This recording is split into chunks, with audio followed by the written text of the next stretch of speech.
Hello. Good evening, and thank you all for being here. I want to welcome all the members of the Writers Guild of America East and members of SAG-AFTRA and everybody else who's here tonight for our panel. I also want to thank Brian Brooks, who just was speaking to you, and Eugene Hernandez from the Film Society of Lincoln Center, and also our folks at the Writers Guild who helped make this event possible, Dana Weissman, Nancy Hathorn, and Marcia Seaman. So thanks to all of them. And now I would like to introduce our three panelists, and beginning with Rebecca Miller, who wrote, directed, and co-produced Maggie's Plan, which was shown at last year's New York Film Festival and at Sundance. It's the fifth motion picture she has written and directed. Others include Personal Velocity, The Ballad of Jack and Rose, and The Private Lives of Pippa Lee. She is also a very gifted novelist and short story writer, and if she could come down, that would be great.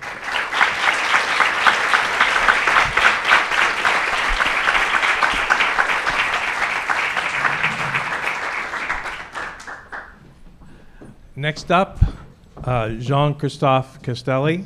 He's the screenwriter of Ang Lee's new movie, Billy Lynn's Long Halftime Walk, which will have its world premiere here at the festival a week from Friday. He worked as a magazine editor and as a freelance writer, and he was story editor for 7 years at Good Machine here in New York. He's collaborated for a long time with Ang Lee and was associate producer on The Life of Pi. Jean-Christophe.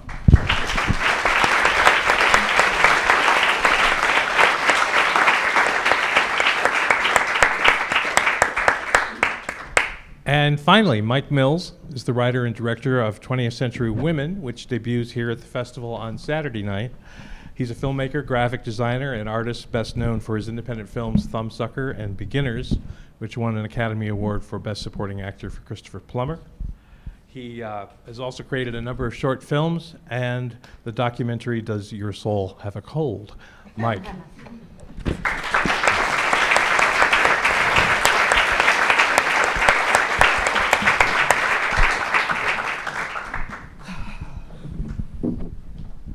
So I just want to start out because, Rebecca, your film was here last year. The other two films people haven't really had a chance to see yet. So I was wondering, given that this is about indelible characters, if you could each briefly tell us a little bit about your movie and who the indelible main characters are. Sure. Maggie's Plan, right? What did I say? So yes, Maggie's... yeah. Sorry? No, excuse me. No. Anyway, Maggie's Plan is about, it's set in academia here in New York City, and it's about a young woman who falls in love with an unhappily, apparently married man, and they take up together and start a new family, and she realizes that she's not anymore in love with him and starts to scheme to get him back together with his ex-wife. And so the main characters are played by Greta Gerwig and Julianne Moore and Ethan Hawke. And so it's really a classic comedy of remarriage, really. Not to give anything away. But, the challenge with this was it was a film that was very much lifted and elevated and kind of propelled by language, and at the same time to make it visual and so on, and to make the characters believable, even though they were the plot itself was strangely believable, but really kind of almost surreally strange. I mean, in a way, it happened somewhere in this world, I'm sure. But anyway, so those. Great. Yes.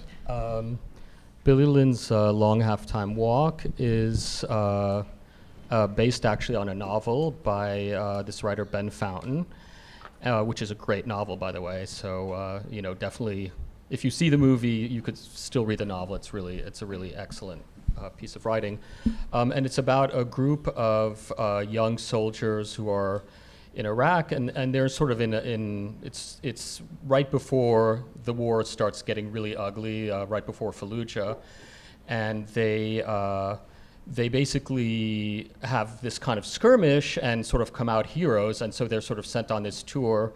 They're sent back to America on this tour, which culminates in being in the halftime show of the Dallas Cowboys Thanksgiving game.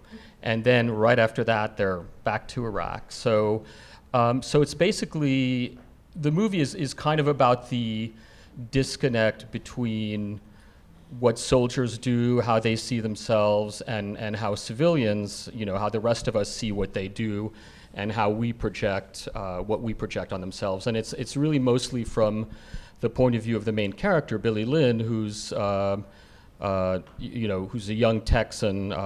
Is he 19 or 20? I'm spacing out now. But anyway, he's basically, the book is really mostly inside his head.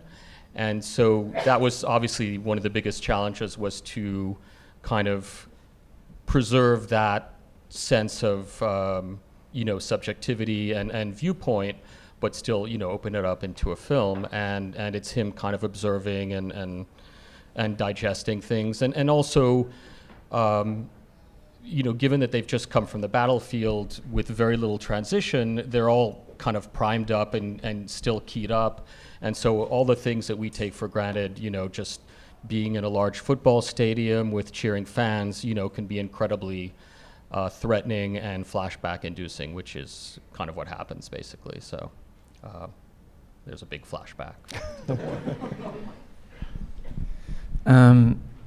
So my film, 20th Century Woman, gosh, I hate summarizing my film. It's so hard. So it's set in 1979, and it's a woman who's in her 50s, who's played by Annette Bening, who's a single mom raising a punk rock skateboarding teenager. And she was 40 when she had him, so there's this generation gap between the two of them. And the late 70s is sort of presented as this moment of transition and crisis that she's feeling acutely. And so she recruits Greta Gerwig, right out of your movie. She recruits Greta Gerwig panel here. She recruits a 28-year-old played by Greta, and a 17-year-old played by Elle Fanning, as sort of very unlikely people to help her raise the boy. And it's sort of the story of a teenage boy who figures out life and men and women only through women, or mostly through women. So, Jean-Christophe, you wrote an adaptation, and the other two wrote original screenplays, but let me start for all three of you. I should just say that my there was a screenplay story. was adapted from an unfinished novel. So Right. there was this, Okay. the center of it. So let me ask you all the chicken and the egg question, which is, which comes first, the story idea and plot, or an indelible character you're dying to write about, or does it vary? Sir? Well, for me, always character has come first. In this case, I had the nugget of the scenario was what was given to me mainly, and the three characters were there, but they were quite different in some ways, except for Georgette was quite similar to what is in the book. So there were I spun out from a hook, which I'd never done before. In the past, what I do is I just sort of like start spinning characters, and I draw my characters, and I just sort of follow them around, and I just keep writing and writing and writing, and gradually they start to accrue some sort of destiny. And then I start to think, okay, what do I want my plot to be, and stuff like that. But usually I start with character. Yeah, my last two movies are all character. Beginners is based very much on my real father, and then sort of a quasi-me and his predicament of coming out of the closet after my mom passed away when he was 75, and all that brought into our world. And then this was based on my mom, so Annette Benning's playing. So my mom was born in the 20s, Depression-era kid, wanted to be a pilot in World War II. If you're wondering what she's like, just imagine Bogart and Amelia Earhart sort of put together. But then she's stuck in the 70s trying to raise me, and she's like a fish out of water, historically speaking, and she's sort of a proto-feminist, very strong, very unlikely, sort of soft, butch, straight woman trying to get through life. And so it started with her and her worldview, and what is it like to be her then, trying to do with me. And then the Greta character, the Abby character, it's based partially on my sister, who came to New York, went to Parsons in the 70s, had sort of a wonderful radicalization of herself and her sexuality and her womanhood, only to find out she had cervical cancer and have to return home and sort of start all over, and everything turned out fine. But those two women were sort of the center for me, and then the L character was sort of an amalgamation of all these women I did know, my memories of all these young women I knew, and then I worked on that character by interviewing a whole bunch of women who were that age in 79 and doing those kinds of things in 79. So my three characters are sort of they're all based on real people and real memories, and I was trying as hard as I could to somehow try to capture that, even though that's kind of an impossible game. And then plot came last as just a way to hold these portraits together. Right. And Jean-Christophe, you had a novel in hand. You were doing an adaptation. Did you come at it via the characterizations first, or dealing with the storyline? Well, Billy Lynn doesn't. It's not a very plot-driven movie because it's mostly just what happens during the day when they're at this football game, and then these kind of flashbacks. So I think it was character-driven in that sense. The challenge with Billy Lynn was that the main character, Billy Lynn, in the novel, again, is really the filter through which everything comes, but there's a kind of double quality to him in the novel. He's both a fairly naive, kind of open, but starting to become aware of the world Texas teenager, but at the same time, he's also a little bit of a mouthpiece for the author, and so a lot of his observations are, and I'm not saying this is actually a flaw, I think it's a sort of deliberate kind of double focus, but some of his observations are actually a lot more sophisticated and linguistically rich than you would expect from somebody who was basically a teenage fuck up in Texas. And so I think one of the challenges was to kind of separate that and get back to just Billy Lynn as a person, as a point of view, and kind of cull away some of that sort of authorial feel to the main character. So that was kind of the main thing. And then I think a lot of the point of view of the character is really more the director's work than my work. It's just how it's shot and so forth. So but in any case, the adaptation process was a little bit about filtering away the original text and trying to find the character underneath. Do you all find that, I know this has happened to me and to other colleagues, that as you're creating something like this, do new characters suddenly come out of the woodwork and surprise you? Do new characters appear, or do you have to cut characters? Yeah, definitely. It happens to me that people sort of show up and you have to deal with them. There was a character of the pickle man in my film that kind of suddenly raised his head. There he was, and he was. A lot of the characters the extra characters were actually in this particular film, in Maggie's Plan, was came from people that I knew in college. So the pickle guy was somebody I actually went to college with, and Tony is very much my best friend, and I very much really did model these characters on people that I knew. Some of them. I think I had a sort of a little bit of a different experience because I was essentially, I had a novel to work with, but I was essentially writing about characters and experiences that had very little to do with me, since I haven't gone to war, I didn't grow up in Texas, I haven't been in the army, so it was kind of a different experience in that respect. I wasn't drawing on personal experience. I was trying to sort of make an imaginative leap and an empathic leap into the characters, but it just interests me actually because it sort of all this talk lately, the sort of brouhaha about cultural appropriation, which is mostly, I guess, directed towards, minority experiences, perhaps, I don't know, but in the sense of also just veterans and soldiers, what right do I have to write about them? I don't know. The thing is, the writer of the novel, Ben Fountain, wasn't in the army either, and he did an absolutely amazing job. So that was certainly part of the encouragement. You did add, I believe you did add an Asian American soldier, right? Yeah, we added Yeah. an Asian American soldier who's actually played by Ang Lee's son, who's a really good actor, and he. So there was an added character there. So that was it's sort of the other soldiers around Billy Lynn are kind of a Greek chorus. So that's a whole other sort of character creation where you're really dealing with a group of characters and a kind of, each of them has a sort of recognizable tag and a kind of interplay with each other. It's a little bit more stylized and less, in depth and individual in that respect. But they're kind of the commentators on what's going on. I didn't so much have characters pop up as characters that really needed to go.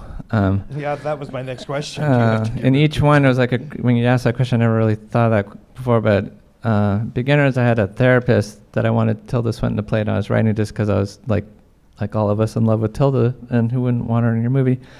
And it took me months to realize, this is a problem. And once I took it out, other things became clear. And then the 20th Century Woman, there was a father who was screwing me up forever. And it took me a long time to figure out that really is the problem in my script. That's once I released that, it opened up a bunch of stuff. Mm-hmm. Mm-hmm. Do you write with specific performers in mind? I mean, are you writing were you writing with Greta? I wasn't writing with Greta. What I do is usually I follow this rule, is that I don't allow myself to do that because, people might not want to do it or they might be not available, and then it's very heartbreaking. Sure. I recently broke my rule, and thank God the person wanted to do it, but usually I don't do that. But what I do is once I cast it, I rewrite, sort of for that person so that becomes the last phase of writing. Yeah, very similar. Or if I don't know if you do this, sometimes I'm like, oh yeah, that person, and I'm writing, I'll just write the worst version of that person's acting, and so I really have to stop, and it helps me if I just cleanse myself of anybody, and then, as you said, you can't assume you're going to get anyone in your movie, so why put yourself through the heartbreak of that? And then often I'm dealing with real people, so I'm dealing with this weird mongrel person in my head that sometimes looks like my mom or whoever, and sometimes is another shape, but it helps me if I keep them in that direction. Yeah. And then always casting is a giving up. I mean, when you cast, you let go, and in a sense that is a rewriting. I think of all the stages as rewriting. So you write the screenplay, then you cast it, you kind of rewrite it. By casting it, you're rewriting it because usually you haven't written exactly for that person in mind. You've written perhaps with somebody you knew or whatever, and that you have to let go, and then you go and then you edit, and that's a form of rewriting because you're reconstructing it and reshaping it and so on. So the process of writing, I think, continues, Do you ever feel as though you have to snap the performer back into something that's a closer approximation of the character or do you roll with it and see what happens? I don't understand. If a performer is not achieving the characterization that you had hoped, right? Do you try and knock them back into it, or do you let them roll? Yeah, and work with it? I think it's better to do a lot of that work before you get on set. Honestly, it's like being in a war and starting to kind of finesse the frosting on a cake or something. It's just too late. But that's not to say that you can't direct on set, but I don't think you're making a character on set. A character is created. Right. It's you, the script, and the actors all come together, and a character is created.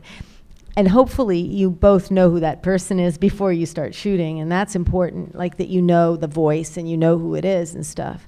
I think you can kind of magnetically pull people one direction or another and try different ways of being that one person. But the person, if they're good, they've made that person, and that's not gonna change.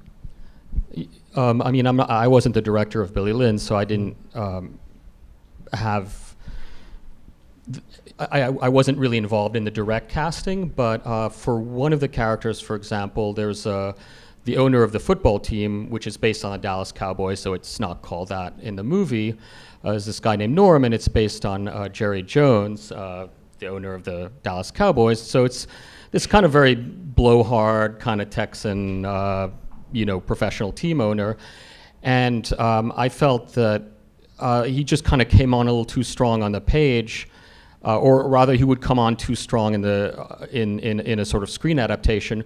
So I cast him in my head as Jeff Bridges. I thought, okay, I'm going to rewrite this character a little bit as Jeff Bridges. Kind of laid back. Still with a hard edge, but it will be even more.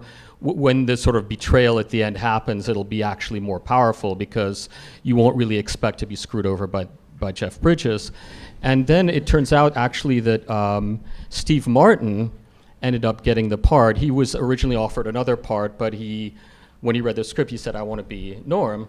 And Steve Martin is actually from Texas, so he could actually do it really well. But when he kind of got to be Norm, he sort of became more like Jerry Jones again. So I guess the characters can kind of go back and forth depending on casting. But I did cast it in my head as a sort of device to, and actually I think Ang was, for a while, he was like, oh yeah, Jeff Bridges, but it ended up not happening. So, Mike, you alluded to this earlier, the fact that in your screenplay you're writing for 3 different generations of women, really.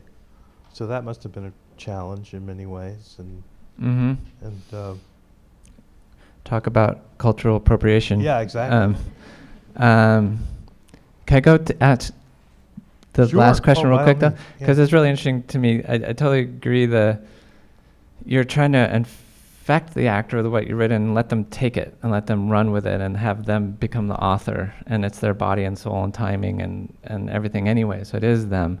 And especially coming from doing like really personal things, I'm always afraid that the actor is going to feel like it's precious or a burden or something. So I give them a lot of information from these characters' real lives, but it's always like, just take what works for you and run with it. And I'm always, and maybe I've just been lucky, but I feel like my job as a director, part of my writer-directorness, is always like, go run. What is your instincts? What would you think? Or if they ask me a question, I always try to answer, well, what does your instinct say? What do you think? Because sometimes it'll come to me like, well, it's your mom. And it's like, well, no, not really. Like, you're her now, or what would you do? And that's very fun and exciting and sort of like a delicious, weird collaboration where you do actually feel powerful as a writer because it kind of takes flight, it gets out of your hands. And one of my favorite things is in prep, I'll interview them as the character a little bit. And Elle Fanning somehow knew everything that Julie was thinking and had amazing answers from her girl perspective, from her 17-year-old woman perspective. So this kind of gets to your next question. Yeah. And I was very happy to incorporate that and go back and rewrite, based on these meetings I had with her. And so, yeah, as a cisgendered, straight, white male, last thing I want to be is a tourist. I have my mom's memories that I'm working from. I have a net that I'm relying on a lot. With Abby's character, it's based on my sister. I had Greta talk to my sister, interview my sister. One of my favorite parts of the script, Greta wrote based on an interview with my sister, that they were talking about things, sex and stuff that I don't think my sister would talk to me about as her little brother, Mm-hmm. And it was like, wow, I got to see a part of Meg that Greta unleashed, Mm-hmm. and that was very exciting. And like I said, having Elle's voice in there gave me a little backup, but I'm always trying to be conscious of the limitations of my position and that I don't know what that experience is to be a 55-year-old woman and a 28-year-old woman. Right. And I don't know what it's like to grow up during the Depression. And so I bumped into that a lot. I had a real philosophical problem with my script for a year or so. And then it just kind of slowly found a way to make that part of the script, that the kids trying to understand the women, there's only so far he can go. He desperately wants to be close to them, and he thinks he knows them, but there's only so far that he can go. Mm-hmm. Well, you both are, Jean and Mike, you're both writing in period, really. You're writing in 2004, basically, and you're writing in 1979. How does that impact your writing of the characters in terms of dealing with the context of the times they live in? Well, I think actually that's really important. My first, the first time I worked with Ang Lee, I worked on the ice storm, and I was sort of put in charge of, in fact, all the cultural details of the ice storm and the sort of cultural period research, both for Ang and for the actors, and eventually for other crew members as well, and that was a really important part of the character formation. It didn't really affect the writing of the script per se, but what I ended up doing was doing this very sort of thick book, this thick notebook. The ice storm is set in on a very specific date in, oh, am I spacing out now, 75? Anyway, 74, 75. And so in that book, I put in the TV guide from that week. I put in that month's issue of Mad Magazine. I put in advertisements from all sorts of different magazines, and I made packs for all the actors with, a vintage magazine that their character might read, a book, other materials like that, and it just got everybody kind of excited and sort of jazzed up about kind of entering into the period. So I think that was a really good part of the process. With Billy Lynn, it wasn't quite as much distant. I think that was more about really, talking again about, I guess being, recognizing one's limitations as a writer when you're writing about experiences or through people that are very different from you. We certainly, we used a military advisor who was a sort of great reality check, and that was particularly important, not only for the battle scenes, which obviously I wouldn't know the first thing about how you would, deal with Iraqi insurgents or whatever, but also because this is a group of soldiers, they have a certain corporate identity as well as a personal identity, and the corporate identity is very much tied into their being soldiers and the lingo and so on. So working with the advisor was great on that. Put the cast through boot camp too, right? And the cast went through an actual boot camp experience. I mean, compressed into what I think 3 weeks maybe, or I forget. But anyway, it was pretty traumatic for them, I think. So, but it definitely got them into character in the most direct way possible. Rebecca, what about cultural context with your characters? Is that an important aspect of your? Well, one of the characters in Maggie's plan is Danish. That's Julianne Moore's character. Yeah. And my mother was an Austrian woman who really was sort of grew up also in France, so she had a very strange accent. So European women are, I know that point of view very, very well, and it's the kind of otherness and the kind of way of doing. I just had a feeling she should be European, and originally the character was French, and we considered making her American, but we decided on Danish because it had the least baggage of any accent. I mean, we haven't seen that many Danes recently. I don't know. And also, she was very funny. It was an accent she could do very funny. But so I was interested in the way that she looked at infidelity in particular. The idea that this is a woman who looks at infidelity in a very kind of a light way intellectually, but actually she's devastated by it. So it's that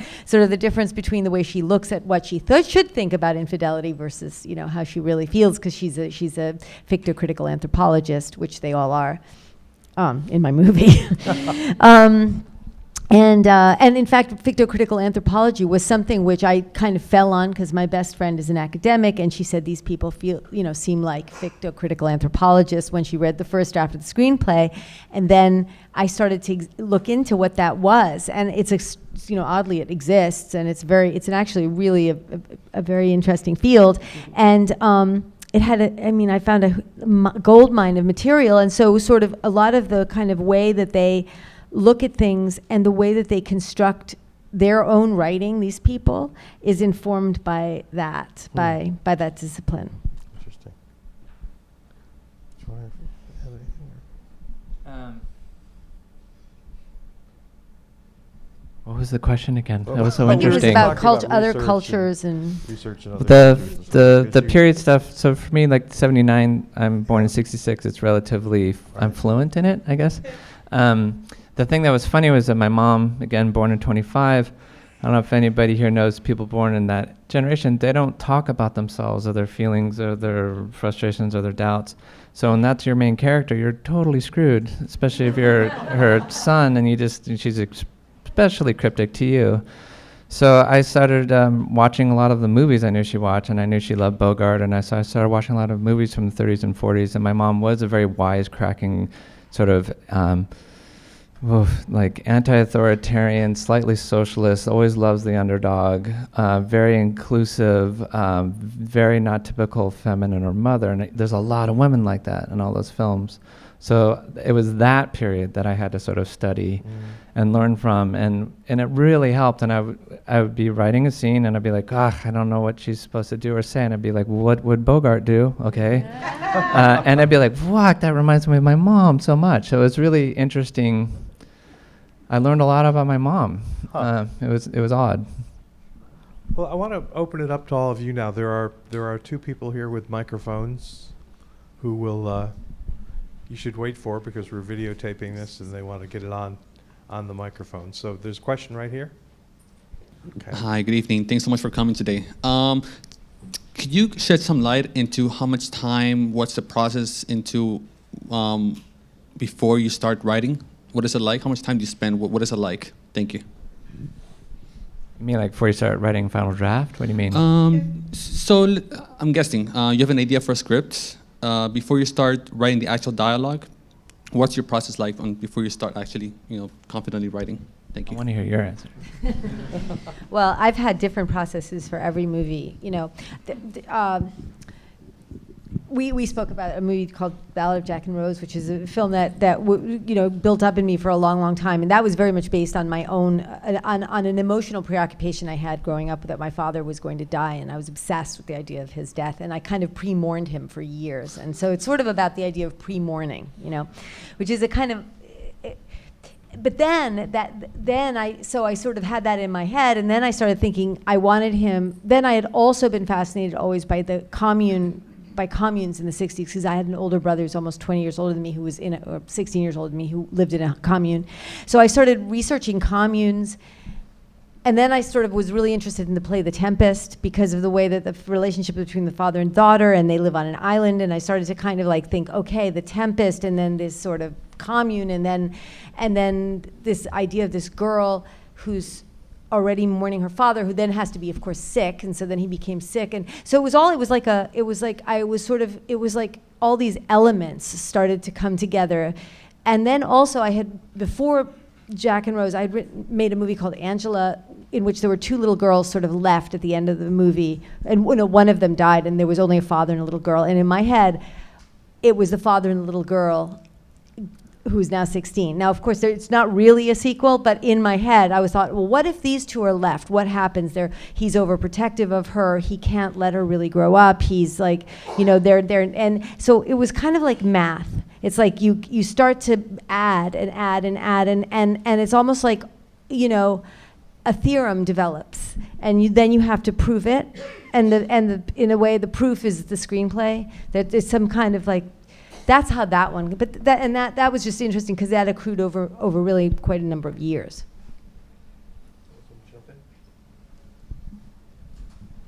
I can just talk briefly also about, this is kind of a script that's still in development, but one of the things, this is a script that's sort of about a historical sports rivalry, and it's interesting in itself, but one of the challenges was also just, how do we sort of get into this story? And so one of the things that we did was actually to find a kind of archetypal narrative that would somehow echo with this story. In this case, it was a biblical narrative. So sometimes I think something that can be also interesting in the process, and I think that's probably what you did with The Tempest also, is to take something that's kind of larger than the story or other than the story, something that also the audience might be familiar with,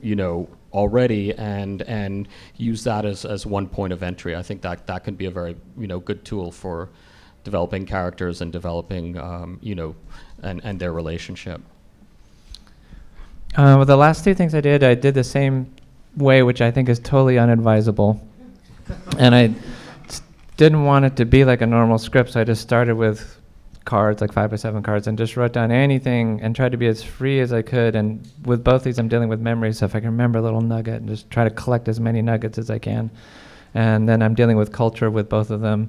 And so I'm trying to study and finding little things that stick out to me as a good door to go through.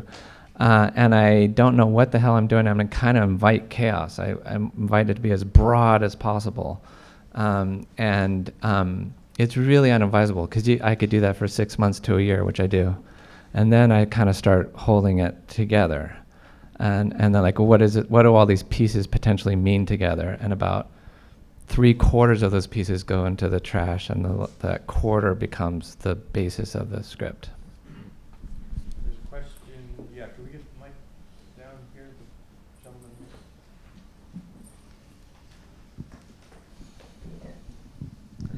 here. Thank you all for doing this. I know that actors have toolboxes defining their character, what music the character might like, just finding those personal things that helps them find in themselves how to relate to the character.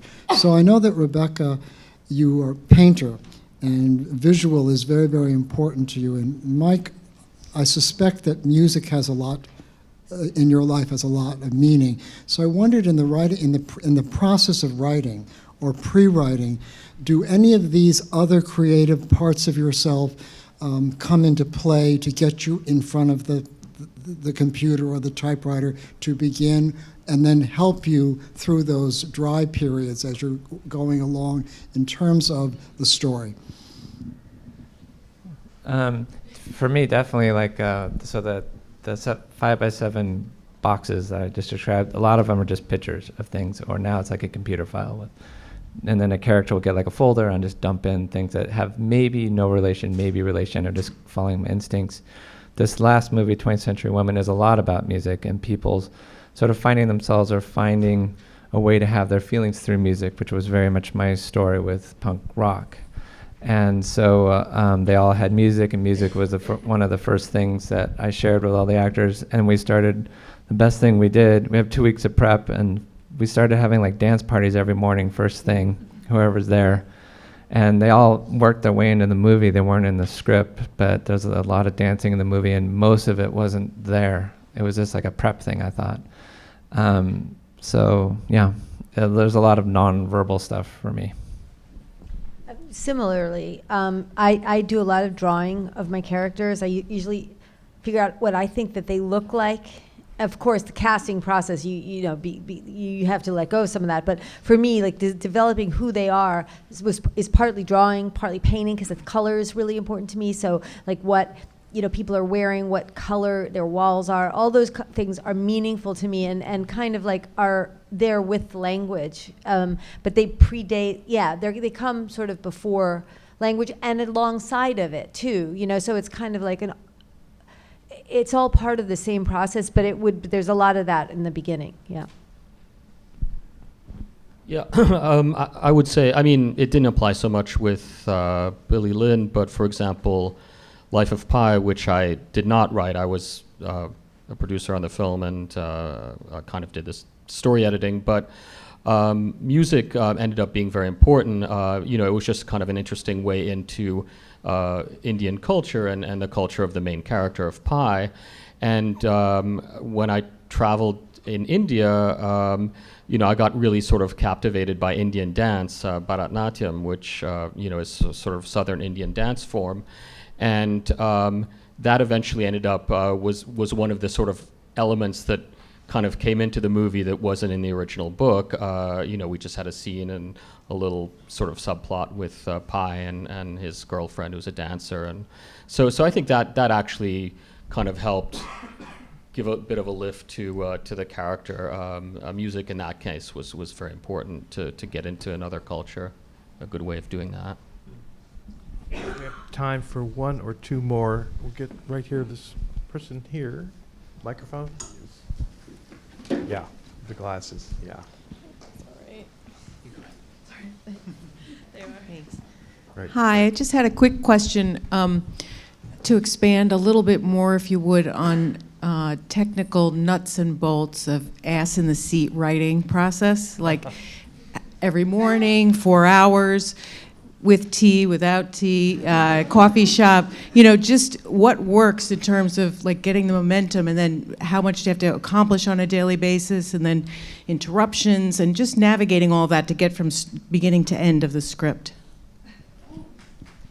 This is what they really want to hear. Okay, so for me, so I have a 4-year-old, so it's sort of pre-hopper and post-hopper answer to that question. So pre-child, lots of caffeine. I have so much doubt about what I'm doing. Caffeine is not just to get my brain going, but my sense of hope, which is my biggest problem, really, sustaining. Totally agree with that. The suspension of my own disbelief, right? That's what I got to do. I'm like a worker dog. All day, 9 to 6, and God knows how productive you're going to be, but you're trying the whole time. And I went to art school, and there's that kind of studio practice thing, which I think I just have, so 9 to 6. Now it's like 10 to 3, right? Because preschool, I got to pick them up. So it's like there. And I don't do anything at night.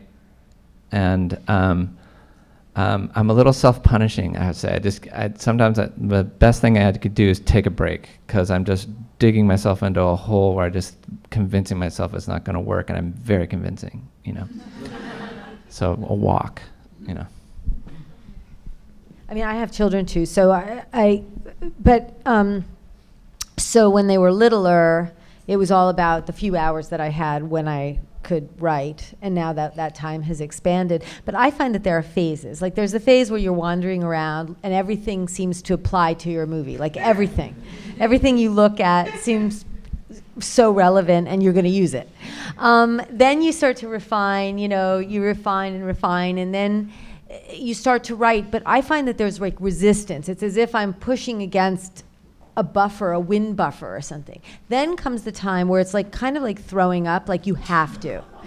And then I can't stop writing, and I wake up at 5 o'clock in the morning and I can't sleep and I have to write. And there's nothing, like I would physically, I don't know what would happen if somebody tied my hands down. I would die, I think. And so then comes a moment where you've done a draft or a version, and then you have an aversion to the version, of like you can't look at it anymore, and all you want to do is anything else. And then you have to get then you look at it again and you think, I think I see a way in again, and I'll reread it, and you think, oh, this is awful. And you see all the ways in which it's awful. But it's like hope and despair, hope and despair, hope and despair. Then you start to open it up and talk to people about it and get perspective. And once you do that, it's very vulnerable and terrifying, but that is like a big moment, because I think you have your trusted readers, at least I do. And then you go back in and you start to work, and it's just that back and forth. I mean, I do a lot of drafts. The most I've done is 33 drafts of a movie, but some people are much more. I mean, I think as time has gone on, I'm a little bit less like that. Like I'm a little bit more confident to make like 4 drafts like a normal person, but. Oh, that was really well described. Yes. I guess there's not much to add to that. I definitely, caffeine is great. One thing that I do also is I kind of try to organize my distraction. So I'll have like 2 piles of books, near my desk. One pile is books that have everything to do with this script that I'm working on. So military memoirs and Iraq War books, fiction, even the Red Badge of Courage, fiction about battles and so on. And then the other is a pile of books that has nothing to do. So, like a 19th century French novel or poetry or God knows what. And I find that it's nice to sort of reach for either one or the other when you're getting distracted, and just have that ready.